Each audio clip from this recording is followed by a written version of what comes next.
We don't have a male loneliness epidemic. We have a male apathy epidemic. I recently went on vacation with my family, and on this vacation, my sister and I went for a short hike, and on our way back, we were approached by two dogs snarling, growling, barking, clearly aggressive. We start making noise, screaming, yelling, carrying on, trying to draw attention. While this is happening, I glance to my left, and I realize there's a man standing on his porch. So I start looking to this man, hoping that he might step in and help. Instead, this man proceeds to shout at my sister and I, "They're not my dogs, stop yelling at me." 2 days later, I was on a walk with my dad, and I was fuming still over this interaction. He was like, "I don't understand why you're so upset about this." When I told my sister that, she said, "You're upset because that man was more outraged by two women making noise because they were fearful for their safety than he was by the possibility of witnessing them being mauled to death by dogs." So when men say, "We're natural protectors," I have to say, from what? If not rabid animals, if not other men, if not crime, then what? Ladies, see, the worst thing to happen to women was the internet. And the best thing to happen to men was the internet. Let me explain. Before the internet, women had a certain mystique about them that most of you were good, and you didn't go around sleeping with everybody, and you were just sweethearted individuals. Now, Pandora's box has been opened, and men see a lot of you are Jezebels, and you're fucked up in the head. So, remember that argument about the bear? Who would you rather be in the woods with, a man or a bear? And an overwhelming majority of women online chose the bear. So when this lady is talking about being attacked by dogs, and a man came out and yelled, maybe you should have called the bear. You know? See, married women don't have that problem. My wife wouldn't have that problem because I would have put my body in between her and those rabid dogs. I would have probably suffered bites and more.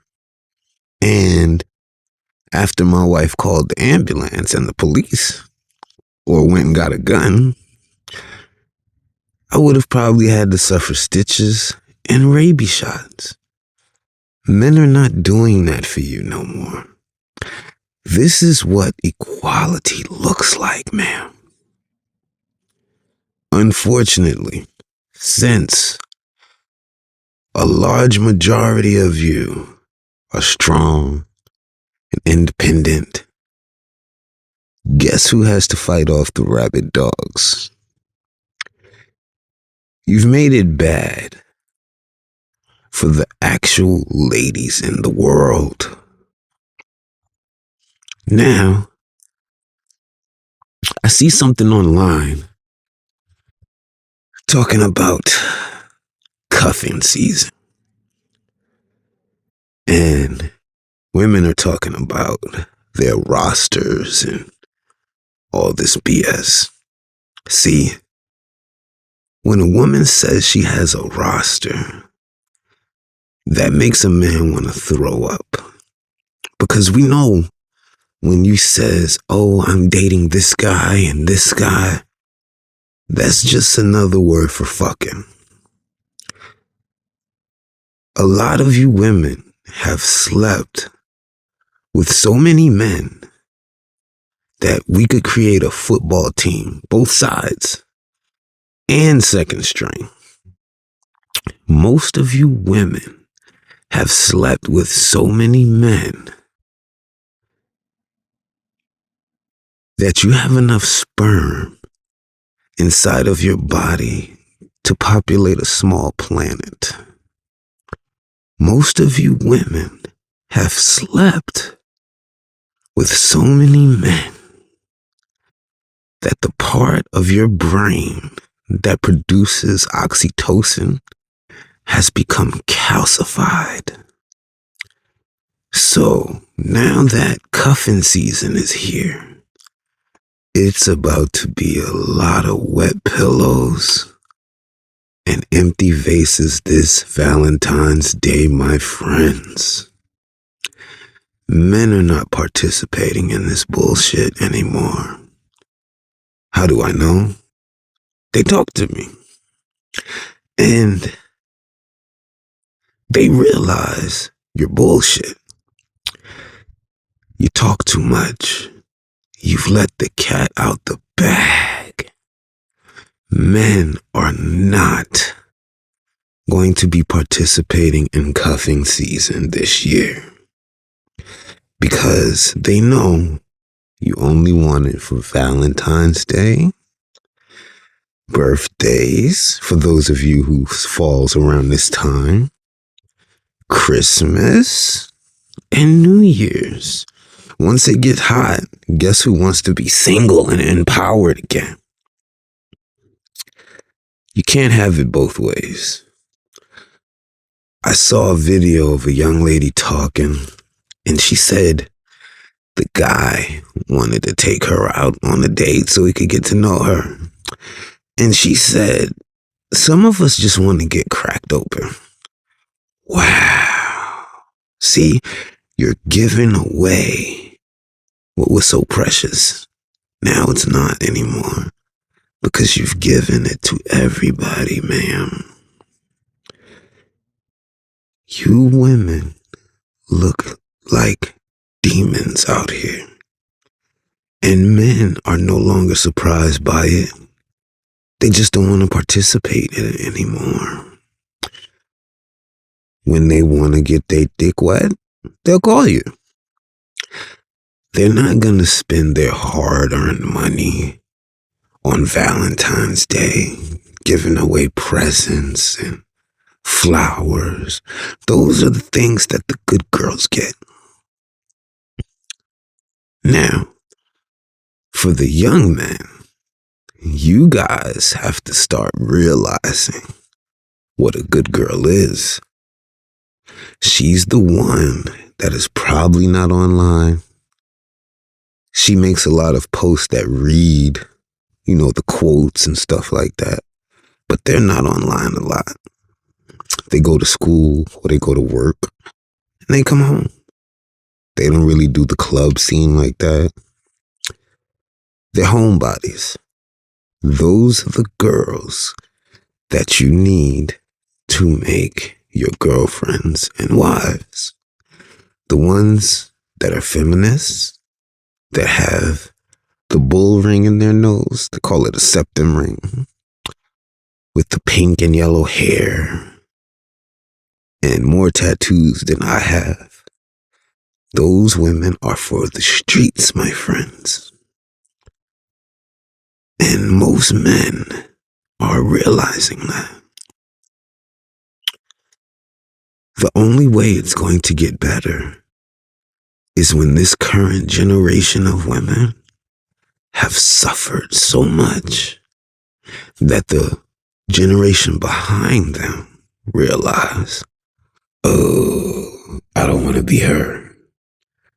Let me get my shit together. Because as much as you say that you're happy and you love being single, no, you don't.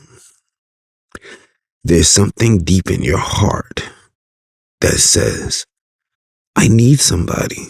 And there's nothing wrong with that because we all need somebody.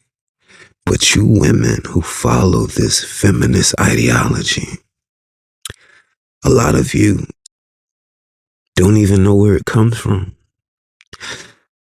You don't even know that the woman who created it was an evil, evil woman, especially black women.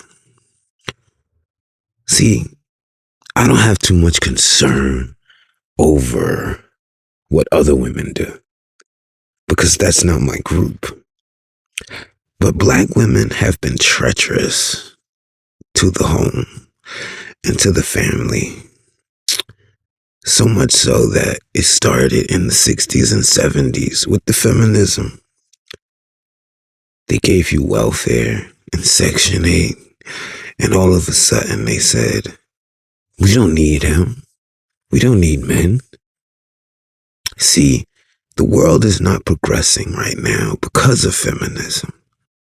Because when you give a woman a job and you give her a lot of money,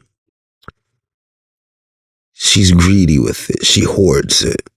When you give it to a man, he wants to take care of his family. He wants to provide, protect, and ensure his bloodline is prosperous and makes it in the future. But women today, oh no. A lot of you don't even want to have kids until it's too late. And your eggs have gone dry and the milk has gone sour. So right now, men are enjoying watching this winter get colder and colder. So understand, a lot of you will be very lonely this cuffing season. And you're going to see this new world where men have these standards. And there's nothing wrong with that, men. Keep your standards. Don't accept a woman that has all these kids by other men. Because you know when a woman has kids with a man, his DNA is embedded in her brain for life. Why would you want that?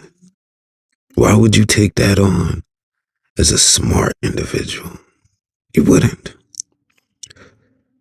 So ladies, get your furs out. Turn the heat up. Get that box of wine and a couple of cats, 'cause it's about to be a rough ride.